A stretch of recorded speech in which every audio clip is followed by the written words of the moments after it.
సింపుల్గా sign X అయినా separate రాసుకుందాం.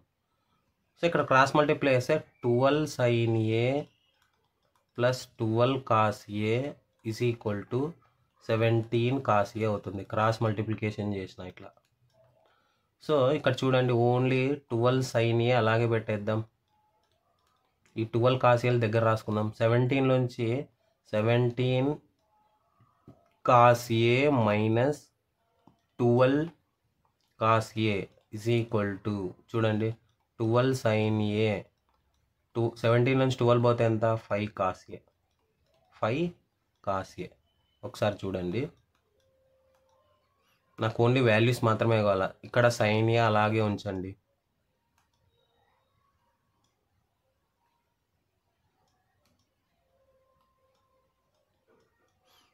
sin A ఇక్కడ ఇంటూ కదా, నెక్స్ట్ ఇక్కడ ఇంటూ. సో ఇక్కడ ఇంటూ ఉంది, ఇటు సైడ్ వస్తే sin A divided by cos A is equal to 5 divided by 12 అవుతుంది. 5 అలాగే ఉంచిన, 12 ఇటు సైడ్ పంపించిన. సో tan A అవుతుంది. ఓకే, tan A వచ్చేసింది మనకి 5/12. సింపుల్గా చూడండి, మనకు కావాల్సింది ఏమి అడిగిండేది ఇదంతా మళ్ళీ చూడండి ఒకసారి. tan A అంటే ఏమి ఆపోజిట్ బై హైపోటెన్యూసే కదా, సారీ అడ్జసెంటే కదా. ఇక్కడే చూడండి. So this is ABC, angle A is equal to theta ఇక్కడ ఉండింది. నెక్స్ట్ 90 degrees తీసుకోండి. This is hypotenuse, theta opposite side ఇది, నెక్స్ట్ అడ్జసెంట్ సైడ్ ఈ సైడ్.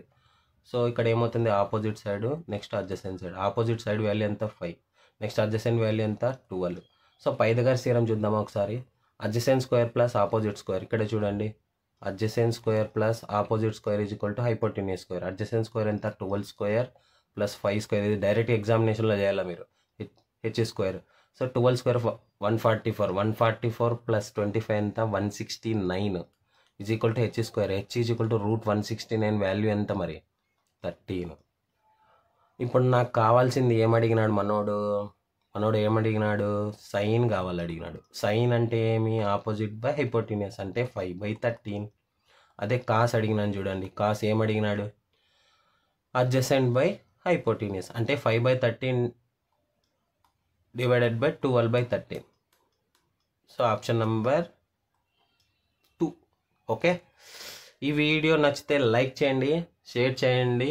మన ఛానల్ని ఒక్కసారి డైలీ విజిట్ చేస్తూ ఉండండి. మనకి ఇన్ఫర్మేషన్ యూజ్ అయ్యే ఛానల్ ఇది. Okay, thank you, sign of.